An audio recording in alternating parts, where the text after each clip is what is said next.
السلام علیکم ورحمۃ اللہ وبرکاتہ۔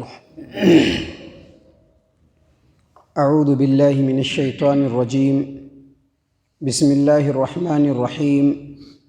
یا ایہا الذین آمنوا لا تتخذوا بطانة من دونکم لا یألونکم خبالا ودوا ما عنتم قد بدت البغضاء من افواہہم وما تخفی صدورہم اکبر قد بینا لکم الآیات ان کنتم تعقلون۔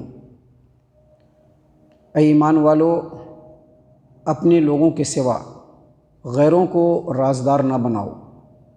وہ لوگ تمہاری بربادی کے لیے کوئی کسر نہیں اٹھا رکھتے ہیں اور وہ چاہتے ہیں کہ تم لوگ پریشانی میں پڑ جاؤ۔ ان کی دشمنی ان کے منہ سے بے اختیار باہر نکل جاتی ہے، اور جو کچھ انہوں نے دل میں چھپا کر کے رکھا ہے وہ اس سے بھی زیادہ خطرناک اور سخت ترین ہے۔ تمہارے لیے ہم نے باتوں کو واضح کر کے پیش کر دیا ہے، آیتوں کو کھول کھول کر کے بیان کر دیا ہے۔ اگر تم سوچو گے تو تم ان لوگوں سے ضرور محتاط رہو گے۔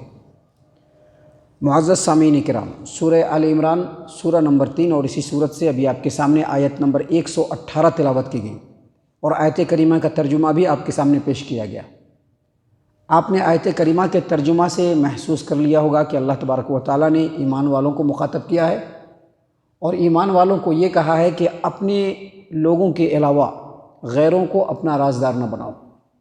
سامعین کرام، یہ جو آیت کریمہ ہے اس میں جو ایمان والا بتلایا گیا ہے، ایمان والا کہہ کر کے مخاطب کیا گیا ہے، یہ دراصل مدینہ کے جو انصار تھے، جو مسلمان ہوئے، ان کو مخاطب کیا گیا ہے۔ مدینہ کے اندر انصار کے دو بڑے قبیلے تھے، ایک اوس اور دوسرا خزرج۔ دونوں قبیلوں میں اسلام کے آنے سے پہلے زمانے جاہلیت میں ٹھنی رہتی تھی ہمیشہ، اور یہودیوں کے بھی 3 قبیلے تھے۔ اور یہودیوں کا کام کیا تھا؟ بہت ہی غور و فکر سے سنیے گا، کیونکہ آج کے ڈیٹ میں بھی یہودیوں کا وہی کام ہے۔ یہودیوں کا کام کیا تھا؟ ان کا کام یہ تھا کہ یہودیوں کا ایک گروپ انصار کا جو ایک قبیلہ اوس تھا اس کا سپورٹ کرتا تھا، اس کا حلیف تھا، اس کا حلیف بن گیا تھا، سپورٹر بن گیا تھا، اور جو دوسرا گروپ تھا وہ خزرج کا سپورٹر بن گیا، اور دونوں قبیلوں کو اکساتے رہتے، لڑاتے رہتے، ہوتا ہے نا، دونوں طرف کا کٹنا، جس کو کہتے ہیں کٹنا، ادھر بھی کٹ رہا ہے ادھر بھی کٹ رہا ہے، تو وہی کام کرتے تھے یہودی، ان کو بھی اکساتے تھے ان کو بھی اکساتے تھے، اور اوس اور خزرج کو برابر لڑاتے رہتے تھے، ایک دوسرے سے جنگ پر آمادہ کرواتے رہتے تھے، لڑائیاں کرواتے رہتے تھے۔ اس سے یہودیوں کو فائدہ کیا ہوتا تھا؟ کئی فائدے تھے۔ ایک فائدہ یہ تھا کہ ان کے جو ہتھیار ہوتے تھے نا، جو ہتھیار بناتے تھے، ہتھیار کا کاروبار کرتے تھے، وہ ہتھیار بکتا تھا۔ اب جنگ ہوگی تبھی تو ہتھیار بکے گا نا۔ آج کے ڈیٹ میں بھی جو سپر پاور لوگ ہیں ان کا وہی حال ہے، لوگوں کو لڑانا ہے، ہتھیار سپلائی کرنا ہے، دنیا میں جنگ کرواتے رہنا ہے اور اپنا گوٹی لال کرتے رہنا ہے۔ معزز سامعین کرام، یہودیوں کو پہلا فائدہ یہ تھا کہ جو ہتھیار وہ بیچتے تھے، جن کا وہ کاروبار کرتے تھے، اس ہتھیار کی بکری ہوتی تھی، کیونکہ ہتھیار وہ پروڈکٹ کرتے تھے وہ۔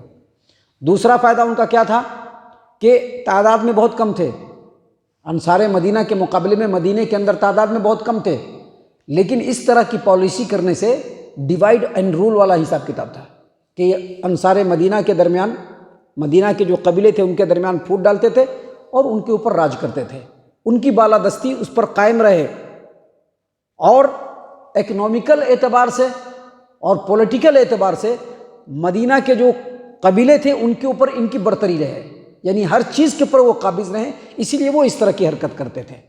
معزز سامعین کرام، جب اسلام آیا تو انصار مدینہ جو تھے، اوس اور خزرج والے، یہ لوگ مسلمان ہو گئے، لیکن سادے دل کے، سیدھے دل کے آدمی تھے، زیادہ 6-5 9-5 نہیں جانتے تھے، 9-4 نہیں جانتے تھے کہ کیا چھل ہوتا ہے، کیا کپٹ ہوتا ہے، سیدھے سادے دل کے لوگ تھے۔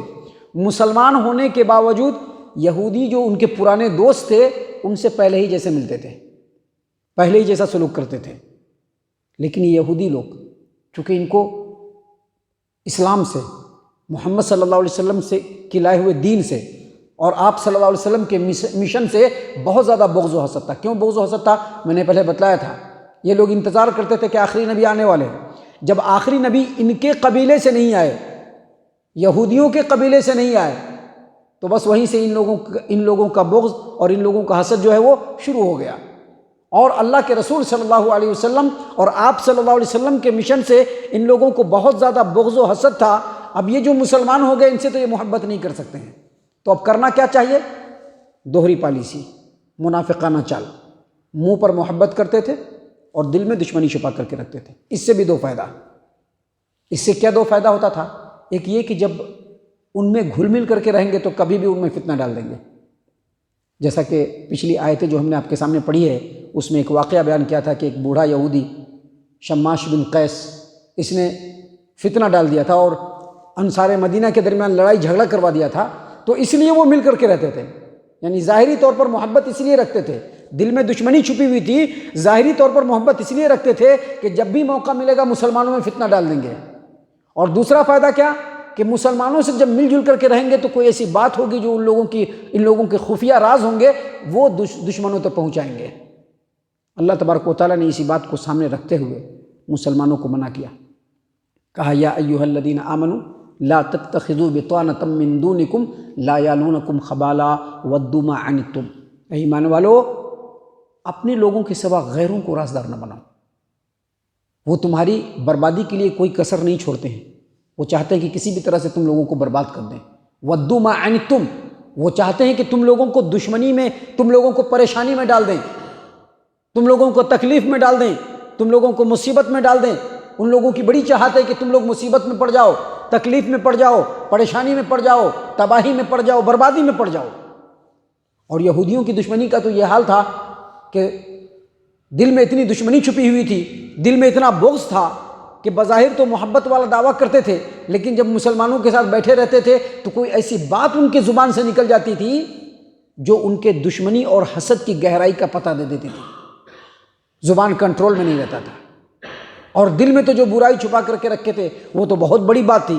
اس لیے اللہ تبارک و تعالیٰ نے یہاں پر بیان فرمایا ہے اس آیت کریمہ میں، قد بدت البغضاء من افواہہم، ان کی دشمنی، ان کا بغض، ان کا حسد ان کی زبان سے کبھی کبھی نکلتے رہتا ہے الفاظ کی شکل میں، جس سے پتہ چل جاتا ہے کہ تم لوگوں کے کتنے دشمن ہیں۔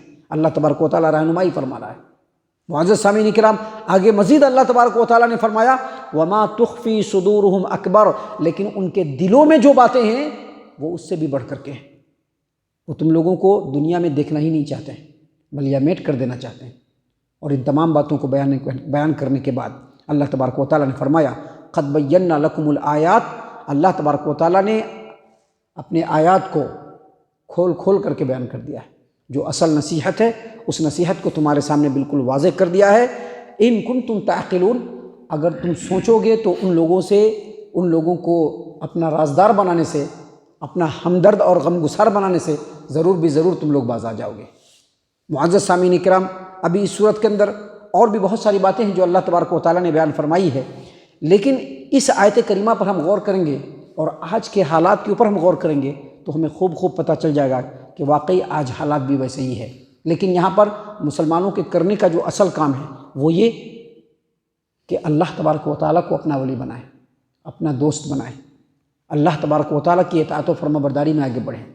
اللہ تبارک و تعالیٰ نے جو احکام قرآن کریم کے ذریعے سے اور پیارے رسول صلی اللہ علیہ وسلم کی تعلیمات کے ذریعے سے مسلمانوں کو دیا ہے، اس کو مضبوطی سے پکڑ کر کے ایک دوسرے سے بالکل ساتھ رہیں۔ اتحاد و اتفاق جو مسلمانوں کے اندر ہونا چاہیے اس کو قائم کریں، تاکہ مسلمان جس طرح سے پہلے سرخرو تھے آج بھی سرخرو ہو جائیں۔ اللہ تعالیٰ سے دعا ہے کہ اللہ تبارک و تعالیٰ ہم تمام کو ان تمام باتوں کے اوپر خوب غور و فکر اور تدبر کرنے کے ساتھ ساتھ ان باتوں پر عمل کرنے کی بھی توفیق عنایت فرمائے، آمین۔